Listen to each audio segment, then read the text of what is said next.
Welcome back, everybody. This Week in America, website thisweekinamerica.us. Thank you for joining us on the program. As mentioned, our guest on the show today, Alain and Danielle Dagba, founders of Earthlink, Earthlight, owners of One Happy Life. They are authors, speakers, life coaches. The new book by Alain is Secrets to Divine Manifestations. Alain and Danielle, welcome to This Week in America. Great to have you with us on the program. Thank you, Rick. We're happy to be here. Very happy. Looking forward to talking about everything you've got going in your life. And let's start by talking about the book, Secrets to Divine Manifestation. This is a book that's been life-changing for many people. A lot of people have been looking at the book, reading the book, taking things out of it, and literally turning their lives around. Elaine, let's first start talking about divine manifestations. What are we talking about? And then we'll get into some of the concepts you have in the book. Well, first of all, the book, I will say, has been given to me. Most people ask me, where do you get the knowledge and the wisdom from? And I tell people that I channel the book because the book came about after 40 days of fasting and prayer when I started to ask some questions about life, myself, and the purpose of living here on the planet Earth.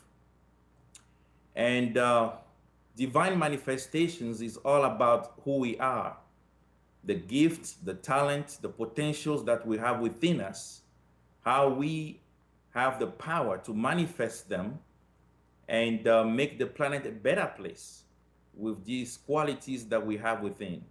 You know, it's That's interesting you talk about. Yeah, it's interesting you talk about you must take your time in order to learn to understand. And that's a lesson obviously you learned as you took the 40 days and you were open and willing to accept the messages.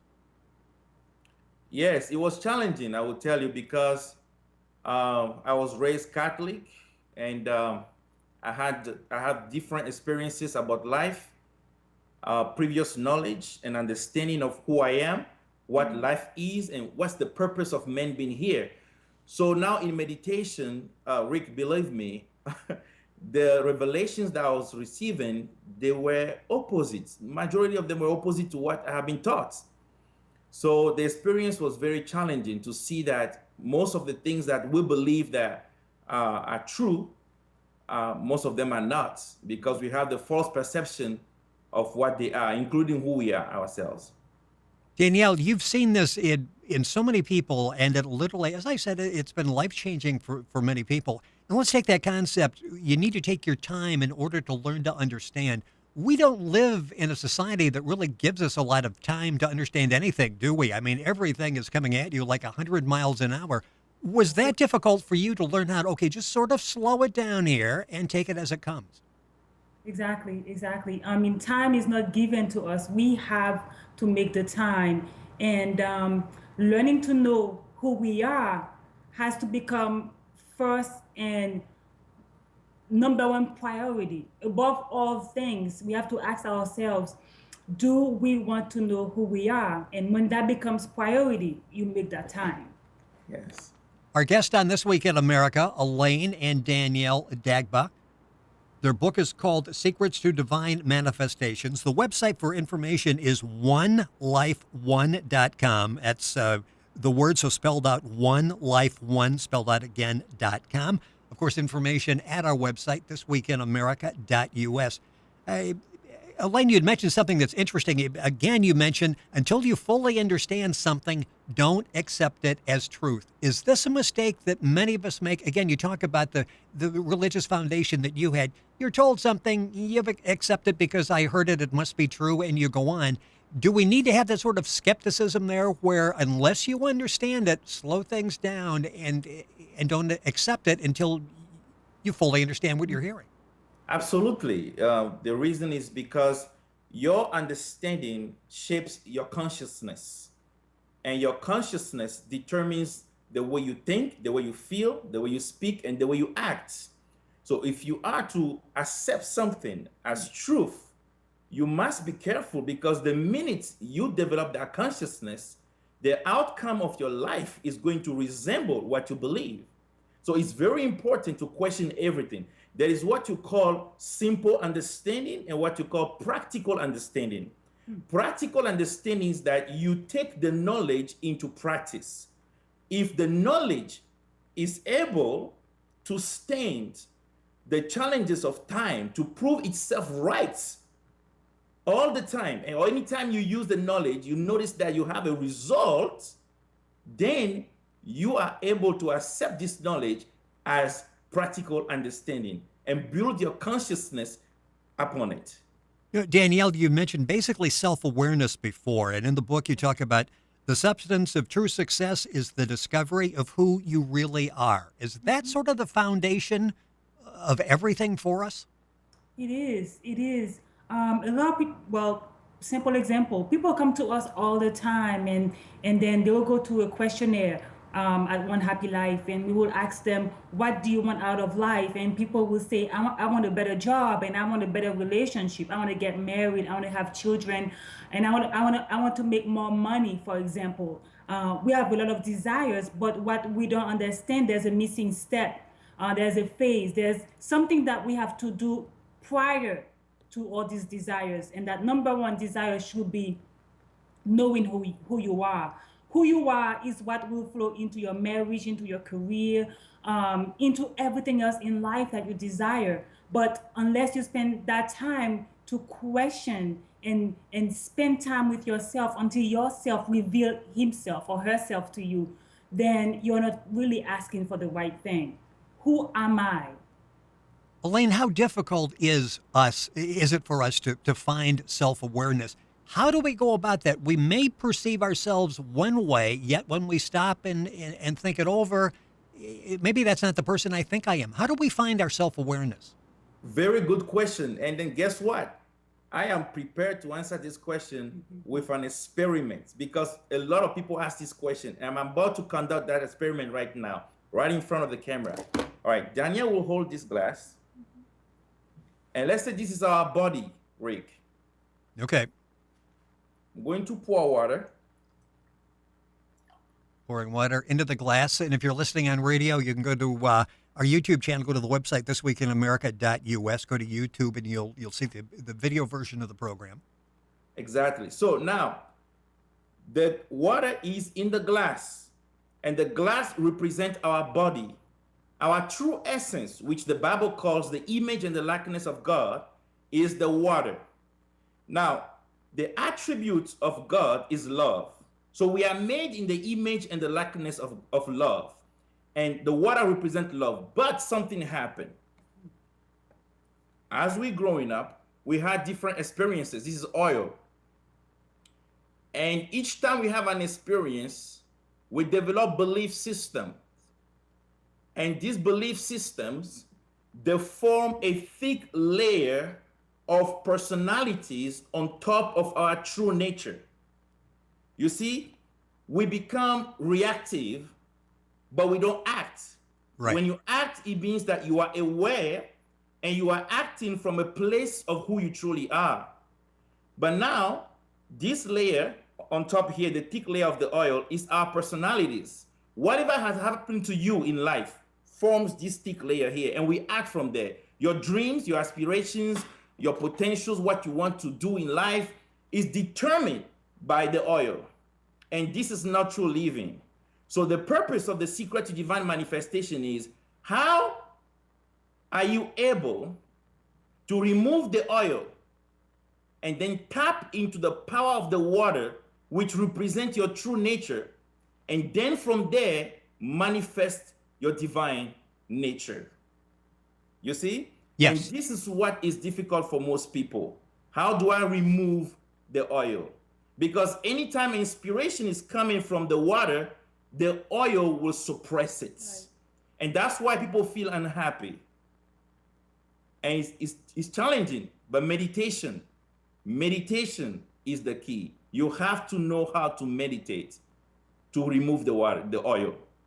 Our guests on This Week in America are Alain and Danielle Dagba. They are founders of Earthlink, Earthlight, owners of One Happy Life. They're authors, speakers, life coaches. The book we're talking about is Secrets to Divine Manifestations. Their website is One Life One. One is spelled out both times, onelife1.com.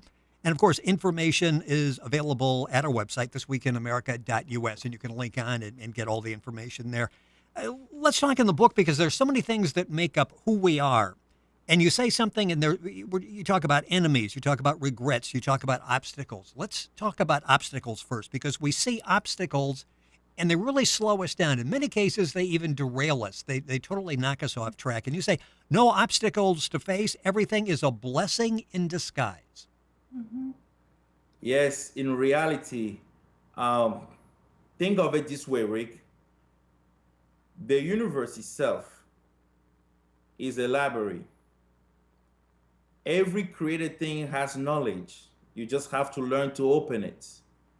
The trees, the birds, the ocean, they all contain knowledge, something to read. When you face obstacles in life, there is a message, but you have to be able to read. It takes time to open the book of obstacles, to be able to see the mind of God, to be able to see understanding. And what we're talking about here as knowledge and understanding is who you are. For instance, let's say you want to accomplish a goal, then you face an obstacle. Then suddenly the personality of fear in you start to manifest. Now the obstacle is allowing you to see what is within you because the obstacle itself on the outside is not the issue. Fear is. But the obstacle allows you to see the real obstacle in you, which is fear. When we are facing challenges, we usually lose awareness of who we are. We have to pay attention to what is coming out of us. When life challenges are pressing against you, you have to make sure you are looking at yourself. What is coming out of me right now? Am I afraid? Am I sad? Am I intimidated? What it is that is coming out of me? Those are blessings. When you begin to see your weaknesses and you make decision to really work on them to become a better person, then you will understand that they are not real weaknesses. They are blessings because they allow you to become a better person. At the end of the day, you can accomplish so many things. What if you don't change? What if you don't become a better person? Then you can't be happy. Mm-hmm. And that's very sad. Danielle, we'll take that a step further. I had mentioned regrets. For so many of us, we feel we've made the wrong decision. We didn't do this, and then we're bogged down with that. In fact, it may really impair the rest of our lives because of regrets and decisions we made. And in the book, you talk about everything happens for a reason. Is that how we place it? That's like, okay, I can't look back and think about that. It happened for a reason. Pull it together and go forward. That's got to be difficult. It is difficult. It is difficult, but with the right insights, when people begin to understand that when they look back, when they look into their past, they can begin to identify the things that caused them to do what they did. For example, let's say you were in a relationship, okay? Maybe you had a real bad temper. Maybe you were a jealous person. And maybe because of those personalities, you reacted violently and you did some things that were pretty hurtful, right? But now when you begin to recognize those personalities were acting through you, not to say that you shouldn't go back and rectify whatever you have done to whatever capacity that you are able to. But when you begin to understand that those personalities of temper, anger, or being violent were acting through you, then you begin to see that it was not me, it was the oil. There was something that happened. There was some information, data that caused you to act or to react the way you did in the past. So then you can begin to give yourself some self-forgiveness. Yes. You can begin to give yourself some self-tolerance. You can move out of that darkness. You can move out of that phase. You don't have to stay there. So we go back to, I guess, where we started, which is self-awareness. That's sort of the key to everything. That's the foundation we're building on. If we are self-aware and know who we are, we can go through all of these. And again, an obstacle we're dealing with is not really an obstacle anymore. The name of the book is Secrets to Divine Manifestations. A couple minutes left in the program. And in it, you talk about once we know self-aware, once we know who we are, we're able to identify our life purpose. And you talk about healed from our past wounds. Elaine, talk about that. Is it possible once we know fully who we are, that we can take those past wounds and they heal, and we can go forward and not carry that burden with us. Well, this is what you call the rebirth of the soul.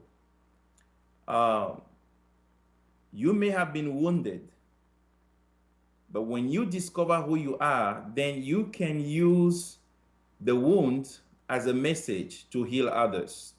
You see, your healing comes from using your wounds as a therapy for others, being able to share your experience, but not after you understand who you are. When you understand that you are the water, not the oil, when you understand that you are love, not anything else, but you have developed personalities who are acting through you, and then from that place, once you discover who you are, you will be able to use your wound as a message to heal others. And this is how you come to full restoration. The book is Secrets to Divine Manifestations. A couple minutes left in the program. And Danielle, you said that before you can be a human resource for someone else, you have to first be it to yourself. And I guess that's probably a nice place to end this. Before and you also mentioned there's a soul out there. We've all been sent to help. Before we can do that, we really need to be a resource to ourselves. Once we're comfortable with that, we're able to reach out to other people. Exactly. That is so true. A lot of us want to do some great things. We want to impact the world. We want to, there's so many things that we want to do. We have some great ideas and they are quite fine. And always, we direct people to yourself because we want to be a great, we want to be a great parent, a great coworker, or whatever that may be, whatever hat that you're wearing. But you have to understand that, what am I to myself? What am I giving to myself? And I think a lot of times we miss that. We are not spending time with ourselves. We are not critically analyzing ourselves. We are not scanning our level of joy and happiness. A lot of times we tend to want to give those things that we do not have. We do not possess it. So we can't truly give it as a parent or as a friend. Or as a husband or wife. As a husband, as a wife. It doesn't matter what you think you are, but what are you to yourself? You know what I mean? So yes. It causes you to face yourself, because at the end of the day, most people on their dying bed, they will say they have those regrets. And it's because they did not fulfill their number one purpose, to know who you are and to empower yourself by knowing who you are. That's empowerment. That's self-love, self-tolerance. Then you can give it to other people. You can't give what you don't have. You cannot give what you haven't awakened from within. Yeah. Then you'll be living a lie, and you don't want to live that lie. There is so much excellent information at the website for One Happy Life, and the website is onelife1.com. One is spelled out, the word both times. Information there at One Happy Life. They do coaching, mentoring, empowering. You can get information there as well. Work with people, businesses, organizations, entrepreneurs. It has to be exciting once you sit and talk with people, and once you see that transformation where they walk out of there and it's almost like, wow, I feel like a new person. How exciting is that for you? Yes. And you can get all the information at onelife1.com. And if you need to go on our website, that's fine. In fact, we encourage that. thisweekinamerica.us. You can link on and get all the information there as well. The book is Secrets to Divine Manifestations. Elaine and Danielle, it's been a pleasure having you on the program. Would look forward to having you come back on the show. Excellent book. Thank you so much for joining us. Thank you. Thank you. You're welcome. You're listening to This Week in America. Website thisweekinamerica.us.